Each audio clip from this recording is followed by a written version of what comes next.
Halo warga konteks, kali ini berjumpa dengan saya, Grace, si kocak dan receh. Kali ini saya akan membawakan sebuah kisah yang saya harap menjadi nutrisi bagi akal dan pikiran kita. Sebelum saya memulai kisah ini, saya ingin melemparkan sebuah pertanyaan untuk Anda semua. Masih adakah sekat antara pribumi dan non-pribumi? Dan sampai kapan sekat-sekat itu bertahan? Sudah saatnya sekat-sekat itu dihapuskan, karena bukankah Indonesia adalah Bhinneka Tunggal Ika? Sebuah bangsa yang terdiri dari berbagai dan beragam suku. Dan tentunya mereka keturunan Tionghoa yang lahir dan hidup di negeri ini. Ya, sesuai dengan yang saya ucapkan sebelumnya, kali ini saya akan menceritakan kisah dari Oei Tiong Ham, Crazy Rich Asia di era tahun 1900 hingga 1961.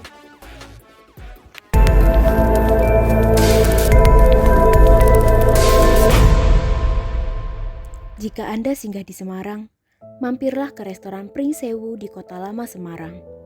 Restoran ini adalah satu di antara puluhan jejak Raja Gula, Oei Tiong Ham atau OTH yang mendapatkan julukan Crazy Rich pertama di Indonesia. Atau bagi yang pertama kali singgah ke Semarang, jangan heran melihat banyaknya bangunan tua yang tak terurus. Kebanyakan bangunan tua yang masih tersisa kemegahannya itu adalah milik Oei Tiong Ham. Properti tua tersebut tidak terawat karena butuh waktu untuk mengembalikan kekejayaan OTH di masa silam. OTH memiliki lahan seluas 81 hektar di pusat kota Semarang, di sekitar rumah tinggalnya di kawasan Gergaji, Semarang. Rumahnya yang besar mendapatkan julukan Istana Gergaji atau Istana Balai Kambang. Bangunan itu kini masih utuh dan menjadi kantor Otoritas Jasa Keuangan Regional 3 Jawa Tengah dan Daerah Istimewa Yogyakarta di Jalan Kiai Saleh. Kota Semarang kini adalah kota yang nyaman dan tenang daripada kota-kota besar lainnya di Indonesia. Padahal di akhir 1800-an dan paruh pertama 1900 hingga 1961, OTH sebagai pewaris firma dagang Kian Guan Concern membangun Semarang sebagai epicentrum ekonomi. Di kota tersebut, OTH membangun konglomerasi pertama di Asia Tenggara dan gurita bisnis multinasional hingga Amerika Serikat dan Eropa. OTH yang lahir pada 1866 di Semarang mewarisi kerajaan bisnis ayahnya yang bernama Oei Chie-Sien. Ayahnya meninggal pada 1900. Ia pun mewarisi seluruh bisnis dan kekayaannya. Oei sendiri mendarat di Semarang pada 1858. Ia meninggalkan tanah leluhurnya karena terjadi pemberontakan Taiping. Tapi kedatangannya itu tidak bermodal dengkul. Oei senior ini hijrah dari Cina dalam kondisi sudah berjuluk miliarder. Usaha dagangnya firma Kian Guan bergerak di bidang perdagangan hasil bumi, termasuk mengekspor ke Thailand dan Vietnam. Jelas Indrawan Sasongko dalam buku 1000 Tahun Nusantara yang terbit pada tahun 2000. Melansir dari biografi Raja Gula Oei Tiong Ham, karya penulis Lim Chuan Ling, firma dagang Kian Guan Concern mulai berkembang pada 1870 seiring penghapusan kultur stelsel atau tanam paksa di Hindia Belanda. Selain itu, pembukaan terusan Zeus dan pelayaran yang semakin cepat dengan kapal uap membuat perdagangan antara Asia dan Eropa semakin pesat. Kian Guan Concern menangkap dengan cerdas perubahan zaman tersebut. OTH meneruskan kendali perusahaan pada 1890, ketika itu usianya baru 24 tahun. Pada 1893, firma dagang itu berubah nama menjadi NV Handel Maatskappij Kian Guan. Awal kebangkitan perusahaan ini adalah perdagangan opium yang kala itu legal di wilayah Hindia Belanda. Oei Tiong Ham memperluas bisnis ayahnya melalui 5 pabrik gula dengan perkebunan-perkebunan tebunya, perkebunan karet, dan lada di Jawa. OTH pun mendapat julukan Raja Gula, Raja Karet, dan Raja Lada. Produksi pabrik gulanya pada tahun 1912 mencapai 200.000 ton, yang merupakan seperenam produksi gula di seluruh Pulau Jawa. OTH memperkokoh kerajaan bisnisnya dengan membeli pabrik-pabrik gula di Jawa pada akhir abad ke-19. Awalnya ia membeli pabrik gula Pakis pada 1894. Lalu membeli pabrik gula Rejo Agung, Tanggulangin, Ponen, Krebet. Total luas lahan 5 pabrik gula tersebut mencapai 7.082 hektar. Dalam bukunya, Indrawan Sasongko juga menguak fakta bahwa di tahun 1883, kekayaan perusahaan OTH sudah mencapai angka 3 juta gulden. Saat itu, uang 1 ron atau 1.200 gulden bisa membeli nasi sepincuk atau piring dari daun pisang. Sumber lain, seluruh aset dalam sejarah konglomerasinya mencapai 200 juta gulden. Kala itu, 1 gulden dapat membeli 20 kilo beras. Jika dikonversi pada 1925, OI memiliki aset senilai 43 triliun rupiah. Pada puncak kejayaannya, sekitar dekade 1920-an, Oei Tiong Ham dijuluki sebagai Tuan 200 juta gulden. Dia menjadi pengusaha pertama yang kekayaannya menembus angka 200 juta gulden atau sekitar 43 triliun rupiah dengan nilai tukar saat ini. Berbagai surat kabar di Belanda santer memberitakan OTH sebagai sejarah konglomerasi besar Hindia Belanda yang kala itu tak ada tandingannya. Koran berbahasa Belanda De Lokomotief bahkan menyebutnya sebagai orang yang paling kaya di kawasan antara Shanghai dan Australia. Bahkan OTH juga menguasai Singapura, bukan hanya memiliki sepetak rumah dan mobil mewah. Sekalipun Singapura negara kecil, 1/4 dari seluruh tanah dan bangunan di pulau itu milik konglomerat ini. Pada awal abad ke-20, Oei Tiong Ham mendapat julukan Rockefeller dari Asia. Di Amerika Serikat, John D. Rockefeller adalah konglomerat minyak bumi yang memiliki Standard Oil and Company New York. Meskipun perdagangan gula yang menjadi ujung tombak perusahaan, OTH juga mengekspor beragam hasil bumi seperti karet, kapuk, kopi, tepung tapioka, dan gaplek. Ada pula komoditi lada, jagung, kacang tanah, biji jarak, minyak serai atau citronella oil, dan lain-lain ke-4 benua, kecuali Afrika. Pada 1910, Kian-Guan milik OTH membuka kantor cabang di London, Inggris, bernama Kian-Guan Western Agency. Semula, kantor ini bernama FC Grain dan merupakan agen Kian-Guan di Inggris sejak 1902. Tetapi kemudian OTH mengambil alihnya. Dia juga bergerak cepat dengan membuka kantor cabang lainnya di Amsterdam hingga New York, Amerika Serikat. Seligman and Company adalah rekanan Kian-Guan di kota New York yang terutama menangani perdagangan tapioka. Dalam kurun 5 tahun pada 1911 hingga 1915, kantor perwakilan di London sudah menjual 725.000 ton gula dari Jawa ke British India, Jepang, Cina, Amerika Serikat, Kerajaan Inggris, serta benua Eropa. Angka ekspornya mencapai 145.000 ton per tahun. Selain hasil bumi, OTH juga memiliki pabrik alkohol di Shanghai.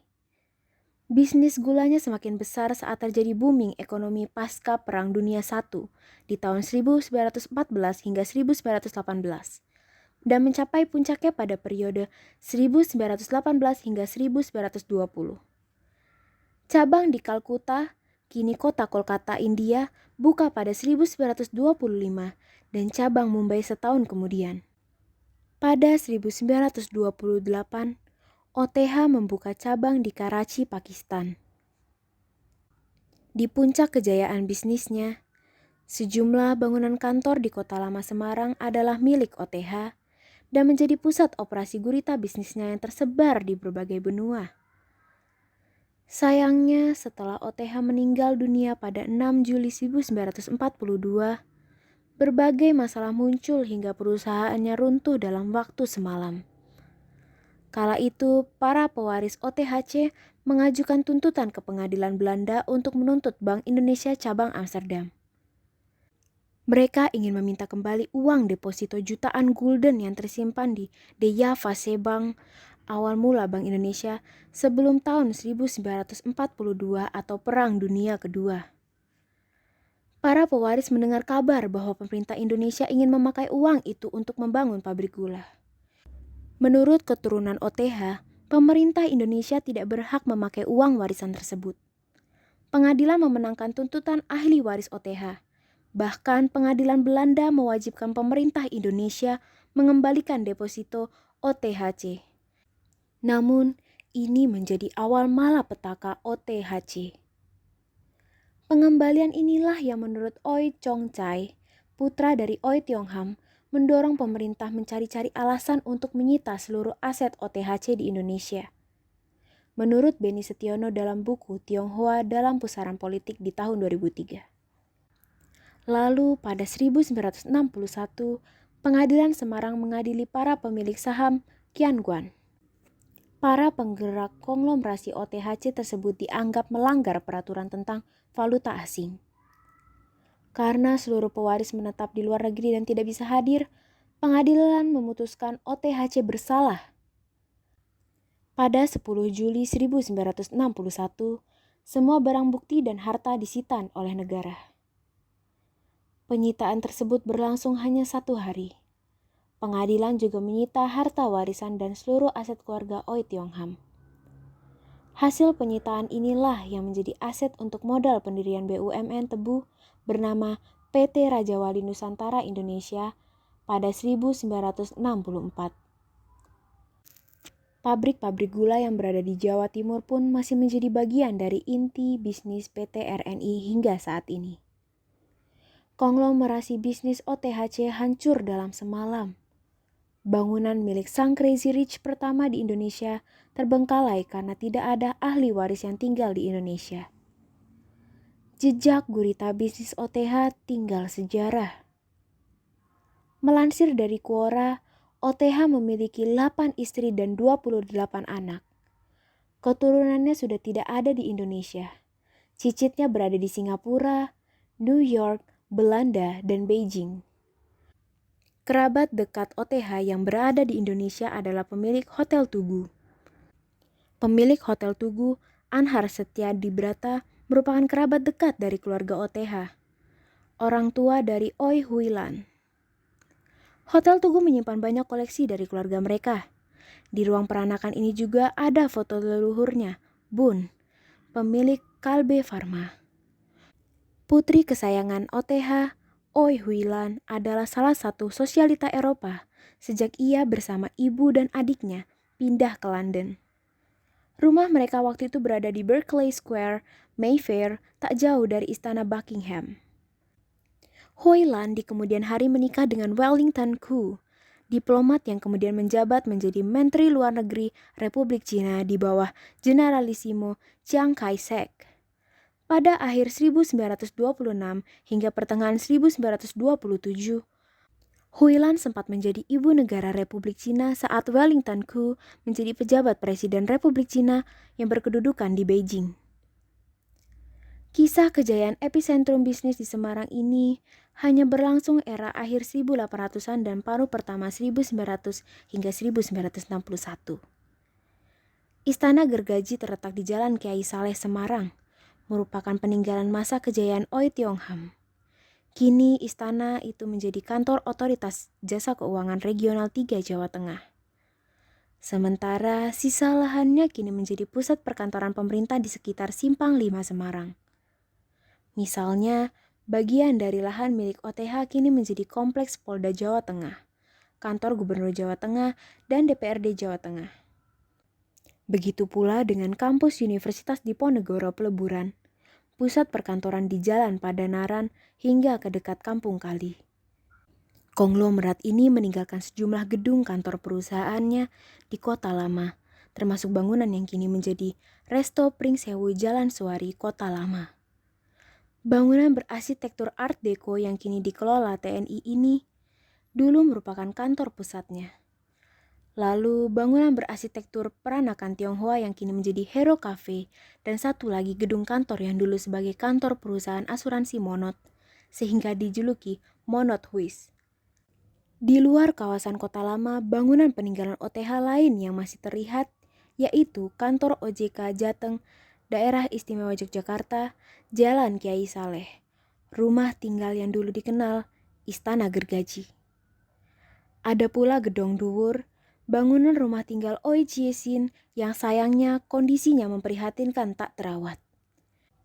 Bekas kompleks gudang milik Qianguan Concern yang kemudian menjadi Oi Tiong-ham Concern di kawasan Pelabuhan Tanjung Mas, Semarang, Jawa Tengah. Gudang ini dulu merupakan pusat komoditas perdagangan Oi Tiong Ham ke berbagai belahan dunia.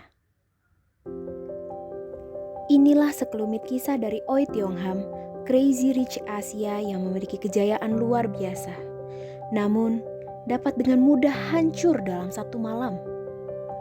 Apakah hal serupa dapat terjadi lagi di negeri ini? Mungkin kisahnya tidak akan sama, bahkan alurnya pun bisa jadi berbeda. Namun ada hal yang tidak akan pernah berubah. Jika kekuasaan berada di tangan yang salah, semegah apapun, sekuat apapun dapat dengan mudah hancur dalam satu malam.